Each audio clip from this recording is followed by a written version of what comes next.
Hello मेरे प्रिय विद्यार्थी साथियों। तो कैसे हो आप लोग। आशा करता हूँ आप सही होंगे और स्वस्थ होंगे। आप सभी का स्वागत है मेरे YouTube चैनल मैथ वाले राम सर पर।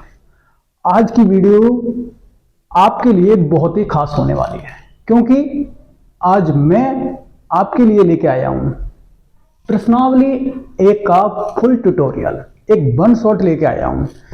केवल इस एक वीडियो में मैं आपको प्रश्नावली एक में आने वाले जितने भी टॉपिक हैं उन सब के बारे में सॉल्यूशन कराऊंगा।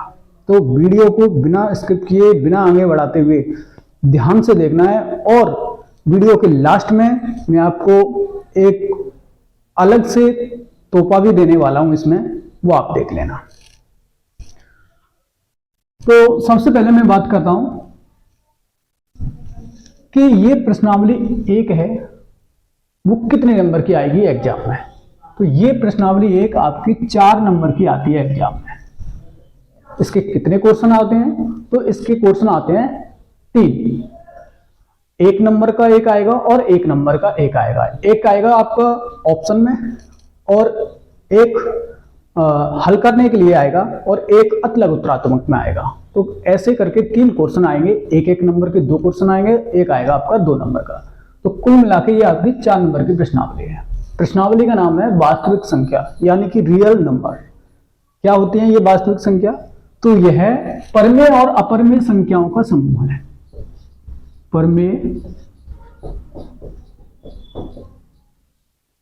परमेय संख्याओं और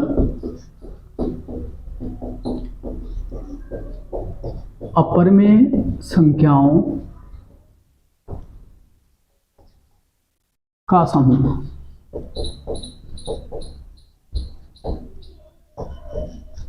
वास्तविक संख्या क्या होती है? परमेय और अपरमेय संख्याओं का समूह है। आज हम इसे डिटेल से बताएंगे आपको कि ये जो परमेय संख्या है ये क्या है। तो परमेय संख्या होती है आपकी वे संख्या जो P/Q के रूप में लिखी जा सकती हैं। परमेय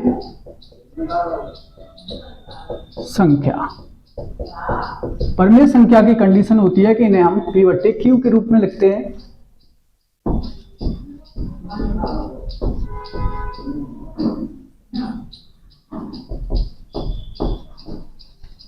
जहां Q नॉट इक्वल 0 है, यानी कि Q का मान 0 नहीं होना चाहिए। और ये भी होता है कि P और Q पूर्णांक संख्या होती हैं, पूर्णांक है। ये पूर्णांक क्या होते हैं? पूर्णांक आपकी संख्या P और Q नेगेटिव भी हो सकती है और पॉजिटिव भी हो सकती है। अब इसी के बाद बात करें हम अपरमेय संख्या की। अपरमेय संख्या, अपरमेय संख्या वे संख्या जो परमेय नहीं होती है उन्हें अपरमेय संख्या कहते हैं। या ऐसे बोल सकते हैं कि वह संख्या जो P/Q, वह संख्या जो P/Q के रूप की नहीं होती हैं, उन्हें हम अपरमेय संख्या कहते हैं। जिन्हें P/Q के रूप में नहीं लिख पाते हैं उन्हें अपरमेय संख्या, और जिन्हें P/Q के रूप में लिखते हैं उन्हें परमेय संख्या। ये कौन कौन सी संख्या होती हैं?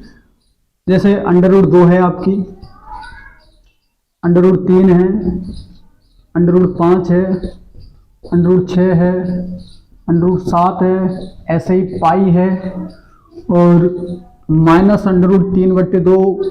ऐसी अनंत संख्याएं, अनेकों संख्या हो सकती हैं। इसी प्रकार परमेय संख्या भी आपकी कई हो सकती हैं, जैसे 2/5, -7/9 और -1, 0, 5। ये भी हमारी अनंत संख्या हो सकती हैं। तो परमेय संख्या भी अनंत होती हैं और अपरमेय संख्या भी अनंत होती हैं। इसके बारे में हम आपको बताएंगे कि प्रमेय 1.1 अंकगणित की आधारभूत प्रमेय, ये क्या होती है? अंकगणित की आधारभूत प्रमेय। इसमें क्या होता है कि जो हमारी भाज्य संख्या होती है भाज्य संख्याओं को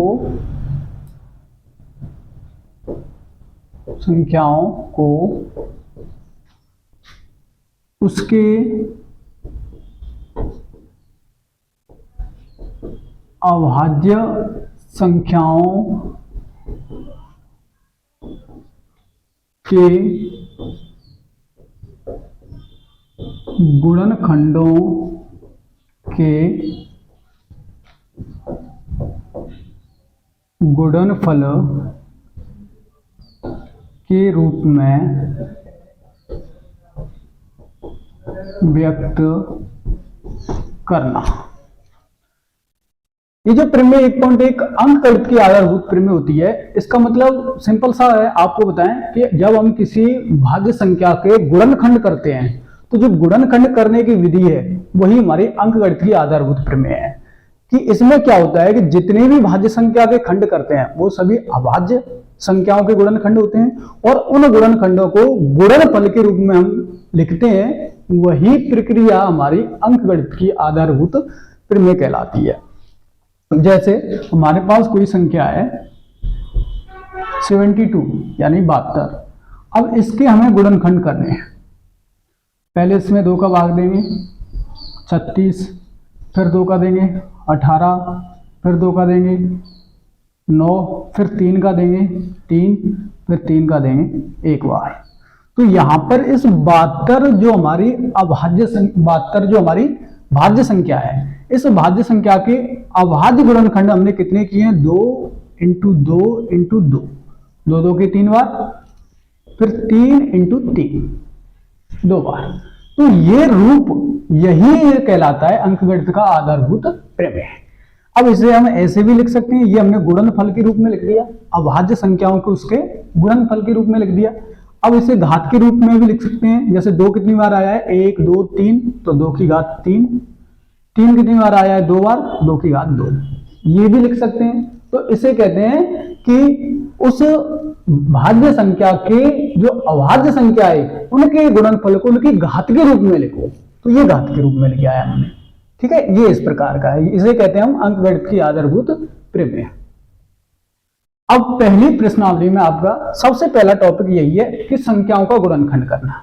तो कोई सी भी संख्या हो उसके गुणनखंड करेंगे तो उन्हें इसी प्रकार लिखना पड़ेगा हमें। अगर घात के रूप में लिखें तो इस प्रकार रखना पड़ेगा। जैसे संख्या में लिखूं 180, तो 180 को सबसे पहले हमें गुणनखंड करना है। जैसे 2 का इसमें भाग देंगे, 90 बार गया इसमें 2 का भाग, फिर इसमें 2 का देंगे 45 बार गया, फिर इसमें 3 का देंगे 15 बार गया, फिर इसमें 3 का देंगे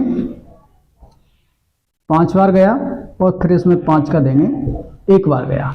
तो यहां पर हम लिखेंगे कि ये हमारे 180 के जो गुणनखंड है वो 2 × 2, 3 × 3, फिर × 5।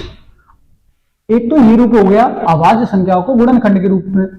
अब ये गुणनखंडों का गुणनफल हो गया। इसके बाद अगर इसे हम घातांक के रूप में लिखें कि अभाज्य संख्याओं के गुणनफल को उसके घातांक के रूप में लिखो, तो घातांक के रूप में कैसे लिखेंगे? 2 2 बार आया है तो 2 की घात 2, 3 2 बार आया है 3 की घात 2, और 5 1 बार आया है 5 की घात 1। ये हो गया इसका घातांक के रूप में।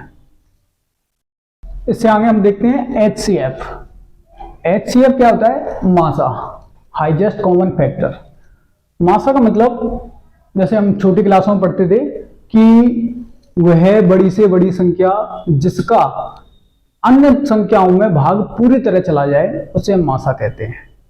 लेकिन यहां पर तुम्हें किस प्रकार समझना है?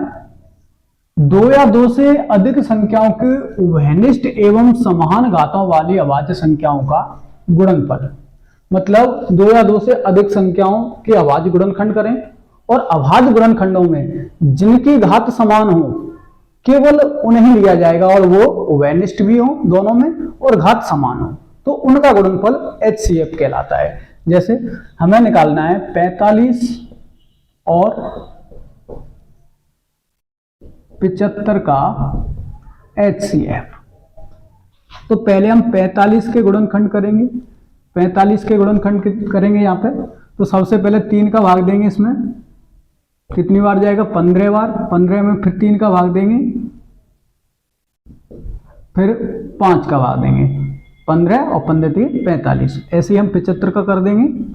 तो 75 में पहले 3 का देंगे 25 बार, फिर इसमें 5 का जाएगा और फिर इसमें 5 का जाएगा, 25 25 25 दिया 75। तो HCF हमें निकालना है 45 और 75 का HCF। तो एक तो वो संख्या वेनिस्ट होनी चाहिए, जैसे इसमें देखें 3 की घात कितनी है, 3 की घात यहां पे 2 है और 5 की घात 1 है। यहां पे देखिए 3 की घात 1 है और 5 की घात 2 है। तो इसमें से वेनिस्ट क्या है, इन दोनों में वेनिस्ट आएगी 3 की घात 1, दोनों में वेनिस्ट। ऐसे ही इन दोनों में वेनिस्ट क्या आएगी, 5 की घात 1। तो घात समान हो तो घात समान कब होगी, इसकी 3 की घात 1 और इधर इसमें भी 3 की घात 1। तो दोनों में 3 समान हो जाएगा और इसमें 5 की घात 2 है और इसमें 5 की घात 1 है। तो इनमें से वेनिस्ट क्या आएगी, 5 की घात 1। या हम ऐसे भी कह सकते हैं कि वह अभाज्य वेनिस्ट गुणनखंड लेना है जिसकी घात न्यूनतम हो, जिसकी घात सबसे कम हो। यहां पर इसका गुणा कर देंगे तो 15, इसका HCF आ गया 15। इसके बाद देखते हैं हम LCM, इसे हम लासा बोलते हैं, लासा। तो ये क्या होता है, लासा हमारा यानी कि वह छोटी से छोटी संख्या है जिसमें दी गई सभी संख्याओं का भाग चला जाए। तो इसके तरह देखा जाए तो 2 या 2 से अधिक संख्याओं के हमें पहले अभाज्य गुणनखंड करने हैं। जैसे हमारे पास पुनः हम बताएं 45 और 75 का ही बताएं, इसी का उदाहरण लेके कि 45 और 75 का हमें लासा ज्ञात करना है। 45, तो 45 के गुणनखंड है हमारे पास 3 × 3 × 5 और 75 के हैं 3 × 5 × 5। अब इसमें 45 और 75 का LCM निकालना है। तो इसका मतलब यह है कि हमें वेनिस्ट संख्या तो लेनी ही लेनी है, या ये मानो कि हमें वे संख्या लेनी है जो संबद्ध हो, यानी कि दोनों में हो और जिनकी घात अधिक हो, वो लेनी है। तो यहां पर हम देख पा रहे हैं कि 5 की घात इसमें अधिक है, 5 की घात 2 आ रही है इसमें, क्योंकि 3 × 5 की घात 2 और इसमें कितना है 3 की घात 2 × 5। तो जिसकी घात ज्यादा है वो लेनी है, या फिर जो दोनों में आ जाए। तो जैसे इसमें 3 की घात ज्यादा है 2 और इसमें 5 की घात ज्यादा है 2। इस प्रकार से बड़ी घात वाली भी संख्या ले सकते हैं और जो दोनों में आ रही हो वो भी संख्या ले सकते हैं। तो यहां पर 3 की घात 2 कितना होगा 9 और यहां पर कितना होगा 25। 25 का 9 से गुणा कर देंगे, 45 की 5 असल 4 18 18 4 22 225। ये इसका LCM हो गया। अब क्या होता है कि LCM और HCF इन दोनों में एक संबंध होता है जो किन संख्याओं के द्वारा ये निकाले जा रहे हैं, उन संख्याओं के साथ जो संबंध होता है उस संबंध को आपको बताऊं मैं। तो ये होता है आपका दो संख्या, सिर्फ 2 ही संख्या पर अप्लाई होता है ये, कि अगर हम 2 संख्याओं का A और B का HCF और LCM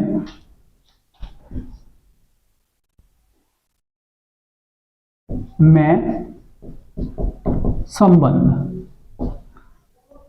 केवल 2 ही संख्या के बारे में बात करेंगे कि A और B हमारे पास 2 संख्या हो और दोनों के LCM HCF हो, तो उनमें क्या संबंध होता है। तो उनमें यह संबंध होता है A × B, दोनों संख्याओं का गुणनफल बराबर होगा उनके HCF × LCM, यानी कि HCF और LCM का गुणनफल बराबर होगा उन दोनों संख्याओं के गुणनफल के।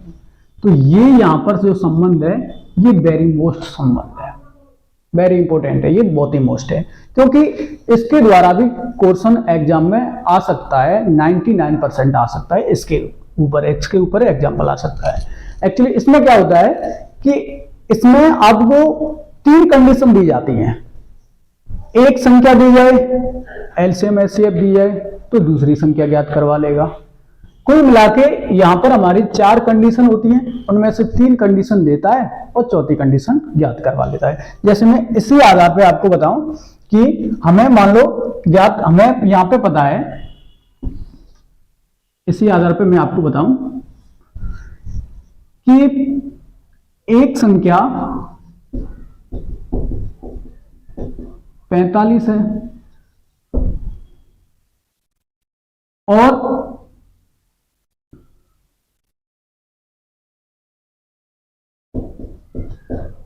HCF, यहां पे HCF अभी हमने निकाला है, HCF कितना आया था 15, तथा LCM 225 है। तो दूसरी संख्या ज्ञात करो, दूसरी संख्या क्या है। तो सबसे पहले आपको क्या करना है, a इंटू बी, यही फॉर्मूला लगाना है। तो यहां a का मान हो गया हमारा 45, क्योंकि एक संख्या हमारी 45 है, इंटू बी हमें ज्ञात करनी है, और HCF हमारा 15 है, LCM 225 है। तब हम क्या करेंगे, पक्षांतरण कर देंगे यहां पे 15 इंटू 225 बट्टे 45, 45 से काट देंगे 5 बार, तो b बराबर आ गया 15 इंटू 5 यानी कि 75।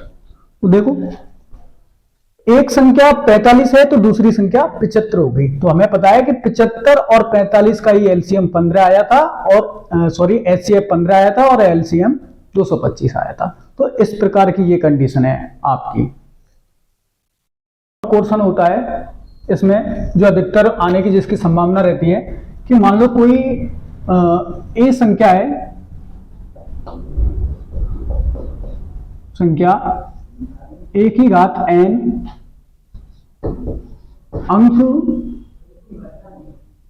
0 पर समाप्त होती है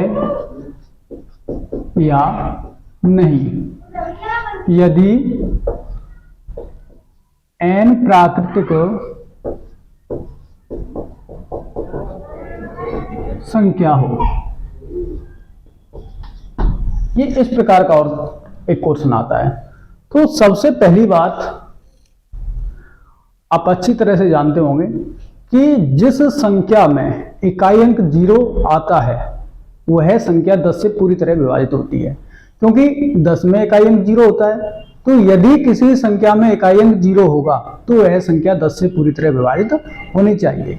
अब इसके अनुसार कोई भी संख्या है, जैसे मान लो 6 की घात n है, तो क्या 0 पे समाप्त होगी? जी बिल्कुल नहीं होगी, क्योंकि 10 का भाग ही नहीं जाता 6 में। 4 की घात n है, क्या ये 0 पे समाप्त होगी? बिल्कुल नहीं होगी, क्योंकि इसमें भाग ही नहीं जाएगा 10 का।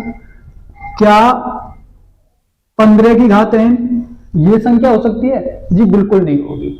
तो ऐसी संख्या जिनमें 10 का भाग नहीं जाए वह कोई भी संख्या 0 पे समाप्त नहीं होगी। तो हमारा लिखने का तरीका क्या होगा, जैसे मान लो हम 6 की घात n के लिखें तो हम लिखेंगे 6 की घात n संख्या 10 से भाज्य नहीं है। 10 के गुणनखंड, 10 के गुणनखंड 10 बराबर होता है 2 इंटू 5 है। और 6 की घात n की गुणनखंड, 6 की घात n के गुणनखंड, इसका हम गुणनखंड करेंगे तो 2 इंटू 3 और इसकी घात n, यानी 2 की घात n और 3 की घात n। अगर कोई संख्या 0 पर समाप्त हो तो उसमें 2 इंटू 5 ही आएगा, यानी 2 की घात n आएगी और 5 की घात n आएगी, तो वही संख्या हमारी 0 पर समाप्त होगी। इस प्रकार की कोई संख्या 0 पर समाप्त नहीं होगी। हम नीचे लिख देंगे कि 6 की घात n में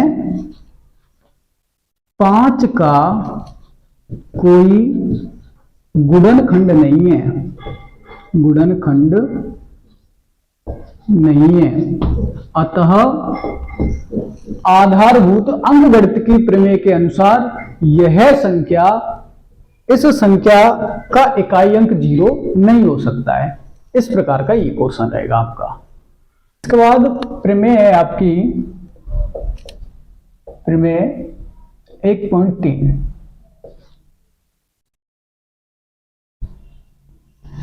ये क्या है? अच्छा, प्रमेय क्या होती है? प्रमेय एक सिद्ध किया हुआ कथन होता है और उस कथन का हम अन्य कथनों को सिद्ध करने में उपयोग में लेते हैं। ठीक है, उसे हम प्रमेय कहते हैं। यहां पर इस प्रमेय के अनुसार हम यह सिद्ध करेंगे कि कोई अपरमेय संख्या अपरमेय ही क्यों होती है। जैसे कि ऐसे काफी क्वेश्चन आएंगे कि सिद्ध कीजिए, सिद्ध कीजिए कि √2 एक अपरमेय संख्या है। अब हम पहले से ही जानते हैं कि √2 तो एक अपरमेय संख्या ही होती है, लेकिन प्रमेय 1.3 के अनुसार ये हमें सिद्ध करना है। तो मैंने अभी बताया था प्रमेय क्या होती है कि वह एक सिद्ध किया हुआ कथन है जो अन्य कथनों को सिद्ध करने में काम में ली जाती है। तो इसके द्वारा हम ये सिद्ध करेंगे कि यह √2 एक अपरमेय संख्या क्यों है। वीडियो अच्छी लगे अपने दोस्तों को शेयर कीजिए, क्योंकि काफी हेल्पफुल वीडियो होने वाली है। पूरा ट्यूटोरियल चलेगा इस वीडियो में, तो अपने दोस्तों को भी शेयर कीजिए। साथ ही साथ वीडियो को लाइक करें और कमेंट भी करें। और जिन बच्चों ने हमारा चैनल सब्सक्राइब नहीं किया है तो वो कृपया कर चैनल को सब्सक्राइब करें, ताकि हम जो भी वीडियो डालें उसकी नोटिफिकेशन सबसे पहले आपको भी प्राप्त हो और आप जल्दी से जल्दी उसे देख सकें और अपनी तैयारी को बेहतर से बेहतर बना सकें। तो सबसे पहले हम क्या मानेंगे कि माना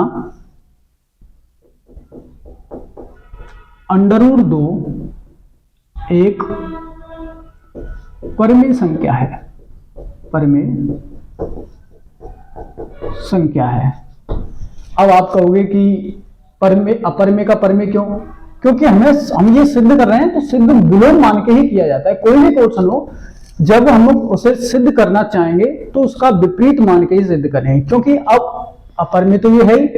अब अपरमेय को अपरमेय ही सिद्ध करना है तो पहले हमें उसके विपरीत चलना पड़ेगा ना, तब जाके हमें पता चलेगा कि इसके विपरीत चले हैं तो वो गलत चले हैं या फिर सही चले हैं। इसलिए हमने क्या माना कि √2 है वो एक परमेय संख्या है। अब परमेय संख्या क्या होती है? प्रत्येक परमेय संख्या P/Q के रूप की होती है। जो मैंने अभी बताया था कि प्रत्येक परमेय संख्या वो P/Q के रूप की होती है। और P और Q क्या होता है? P और Q पूर्णांक संख्या होती है, हमारी पूर्णांक है। इसका पच्छांतरण करेंगे तो √2 Q = P। एक और बात, इसको भी याद रखना कि प्रत्येक परमेय संख्या जो होती है वो सहभाज्य के रूप में होती है।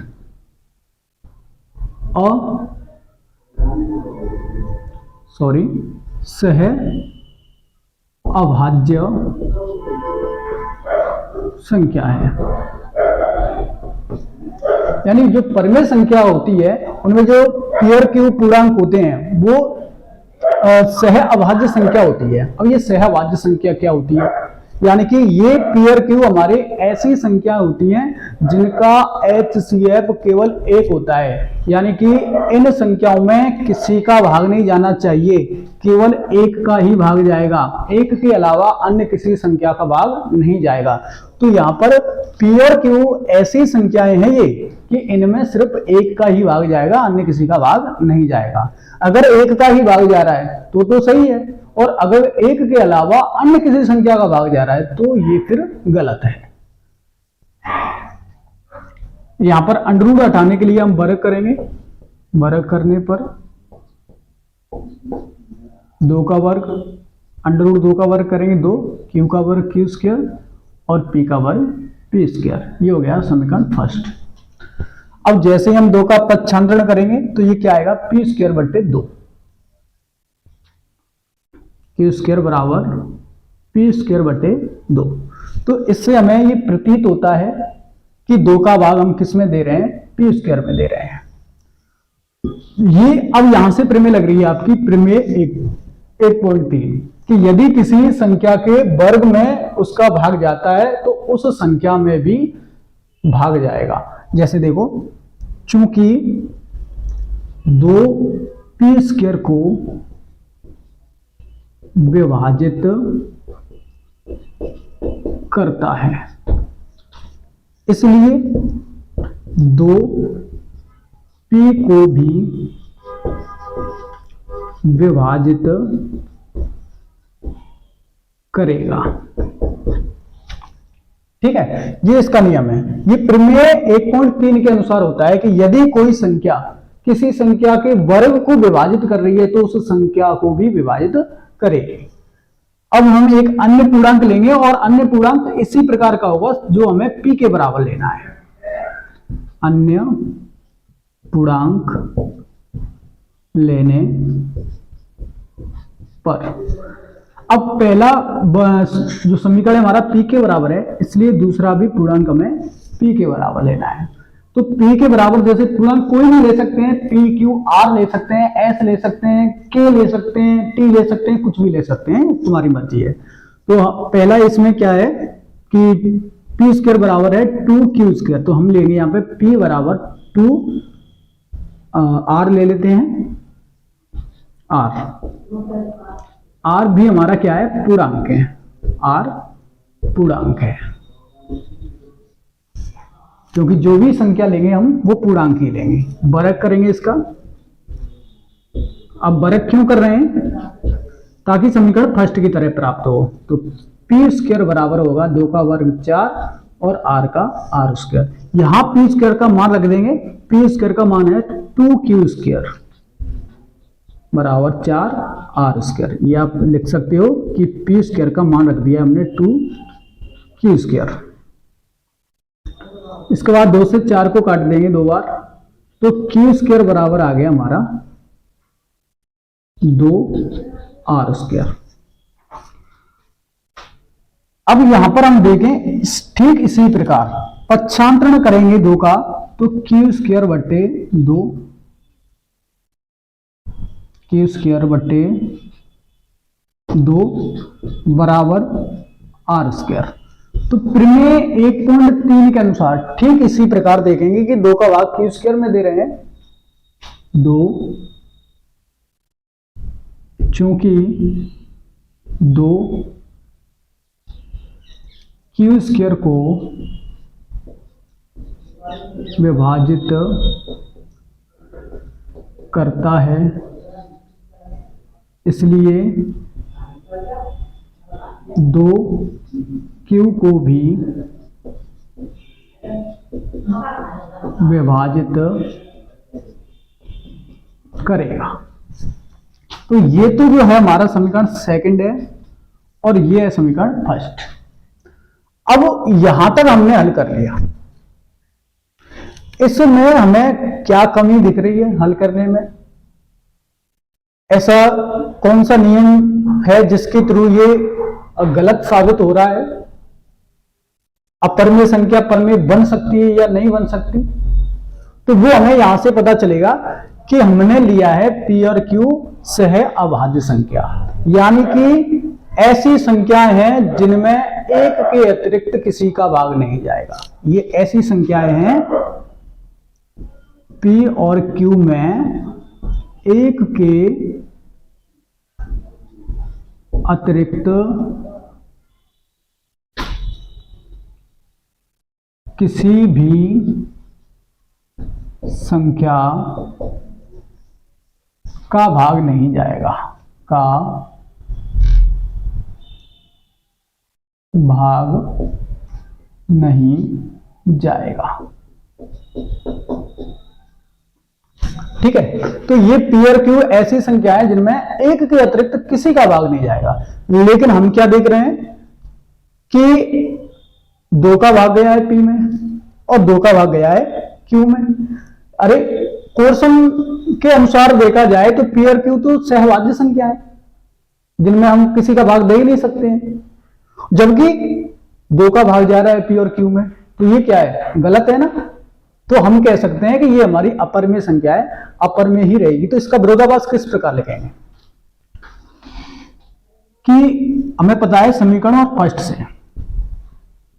समीकरण फर्स्ट व सेकंड से P, Q का उभयनिष्ठ गुणनखंड 2 है। उभयनिष्ठ गुणनखंड है वो क्या है, 2 है, क्योंकि P में और Q में दोनों में 2 का भाग जा रहा है। परंतु P और Q में एक के अतिरिक्त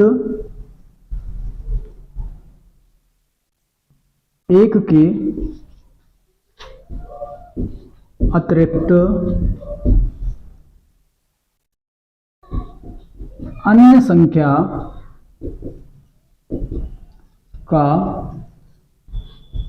भाग नहीं जाता है, क्योंकि हमने पहले ही बताया है कि P और Q तो सहभाज्य संख्या है, तो इसमें एक के अलावा अन्य किसी संख्या का भाग जाएगा ही नहीं। तो इसका मतलब क्या है, भाग नहीं जाता है। तो यह कथन विरोधाभासी है, विरोधाभासी है।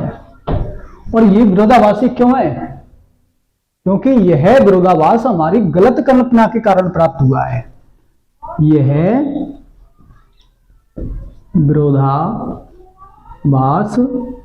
हमारी गलत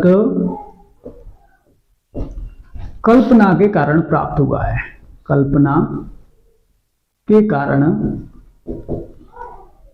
प्राप्त हुआ है। इसका निष्कर्ष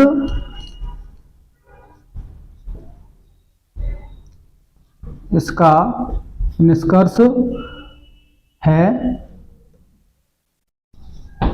कि √2 एक अपरिमेय संख्या है, अपरिमेय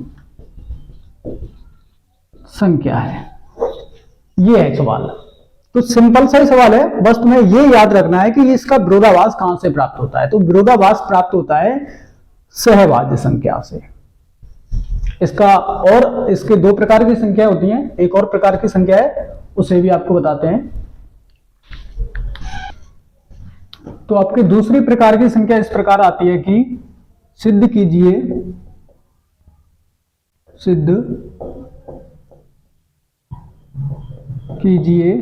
कि 3 - √5 एक अपरिमेय संख्या है। ठीक है, तो ये भी ठीक उसी प्रकार है। हम क्या माने, इसके विपरीत मान के चलेंगे कि 3 - √5 बराबर हम मानेंगे P/Q। P, Q पूर्णांक है, ठीक है। और ये भी याद रखना चाहिए आपको कि पूर्णांक है लेकिन Q का मान 0 नहीं है। पक्षांतरण करेंगे इसका, हम 3 को इधर ले जाएंगे तो -√5 P/Q - 3। तो ये हो जाएगा हमारा -√5 बराबर P माइनस इसका इससे गुणा कर देंगे 3Q/Q। अब इसके द्वारा देखा जाए, इसमें और कुछ नहीं करना, ये हो गया है यहां तक हमारा, क्योंकि √5 के बारे में तो जानते ही है, प्रमेय 1.3 के अनुसार ये क्या है, अपरिमेय संख्या है, तो इसे हम जानते ही हैं। तो ये देखना है हमें, ये क्या है, तो हम जानते हैं कि P, Q और इसमें क्या आया है, और आया है 3, P और Q और 3, ये सभी क्या है, पूर्णांक हैं। और सभी पूर्णांकों से मिलकर क्या बनती हैं, परिमेय संख्या बनती हैं, पूर्णांक हैं। इसलिए p माइनस 3q बट्टे q परमेय संख्या है, परमेय संख्या है। तो -√5 भी परमेय संख्या होगी। इसका मतलब यही तो होगा। क्यों? क्योंकि अगर ये हमारी परमेय संख्या है तो बराबर में ये संख्या है, तो इसका मतलब बराबर का चिन्ह क्या व्यक्त करता है कि दोनों साइड बराबर है। ये परमेय है तो ये भी परमेय है, और अगर ये अपरमेय है तो फिर ये भी अपरमेय है। तो अभी इससे प्रतीत होता है कि ये पूर्णांक है, तो फिर ये हमारी परमेय संख्या है, और ये परमेय संख्या है तो फिर ये √5 है, वो भी हमारी परमेय संख्या है। परंतु -√5 या माइनस मत लगाओ, कोई बात नहीं, परंतु √5 एक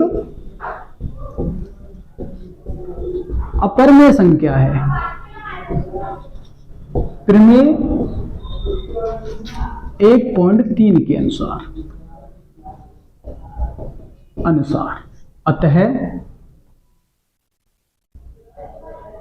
अतः यह कथन विरोधाभासी है, और यह विरोधाभास हमारी गलत कल्पना के कारण प्राप्त हुआ है। यह विरोधाभास हमारी गलत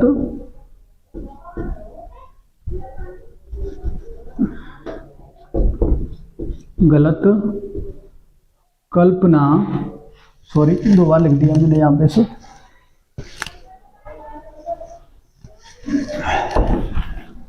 गलत कल्पना के कारण प्राप्त हुआ है। अतः हम निष्कर्ष निकालते हैं,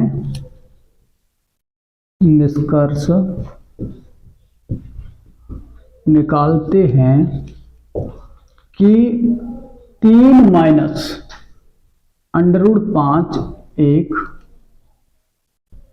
अपरमेय संख्या है। ये इस प्रकार किया जाएगा।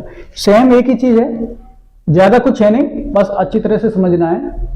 यहां तक हमारी प्रश्नावली का जितना भी है, इसमें जो एग्जाम में आएगा वो सब आपको ये बता दिया गया है। अब आपको एक एक नंबर में एक एक जो नंबर के टॉपिक होते हैं वो आपको क्या ध्यान रखने हैं कि सबसे पहले याद रखना है आपको कि अपरमेय संख्या जो होती है, जैसे √3 है, √2 है, तो कहने का मतलब अपरमेय संख्या वह संख्या है जिसका कोई वर्गमूल नहीं निकाला जा सकता। ऐसी कोई भी संख्या हो जिसका वर्गमूल नहीं निकाला जा सक रहा है, वो अंडर के अंदर हो, जिसका हम वर्गमूल नहीं निकाल पा रहे हैं, तो वे सभी अपरमेय संख्या है। अब अपरमेय संख्या में किसी भी संख्या को जोड़ो तो भी अपरमेय संख्या आएगी, किसी भी संख्या को घटाओ तो भी अपरमेय संख्या आएगी, किसी भी संख्या का गुणा करो तो भी अपरमेय संख्या आएगी, किसी भी संख्या का भाग दो तो भी अपरमेय संख्या आएगी। तो अपरमेय संख्या के साथ अन्य किसी परमेय या अपरमेय संख्याओं का गुणा, भाग, जोड़, घटाया कुछ भी किया जाए तो सब में हमारी अपरमेय संख्या ही आती है। सभी प्राकृतिक जो संख्या होती हैं वो सभी परमेय संख्या आएंगी, सभी पूर्णांक संख्या जो होंगी वो हमारी सभी परमेय संख्या होंगी। इस प्रकार से ये आपको अच्छी तरह से इसका रिवीजन करना है। अब आप सोच रहे होंगे कि आपकी गिफ्ट क्या है, तो आपकी गिफ्ट ये है कि इस वीडियो के डिस्क्रिप्शन में एक लिंक दे रखी है, वो आपकी लिंक है इस प्रश्नावली में आने वाले सभी क्वेश्चन है, उस क्वेश्चनों का सॉल्यूशन सबको प्रोवाइड करा दिया जाएगा। उस लिंक पे क्लिक कीजिए और वहां से डाउनलोड कर लीजिए। आपको प्रश्नावली में जितने भी क्वेश्चन हैं उन सबका सॉल्यूशन मिल जाएगा। और वीडियो अच्छी लगे तो बार बार आपसे कहेंगे प्रत्येक वीडियो की तरह इस वीडियो को बहुत बहुत अपना प्यार दें, अपने दोस्तों में शेयर करें और वीडियो को लाइक करें, कमेंट करें और सब्सक्राइब भी करें। धन्यवाद।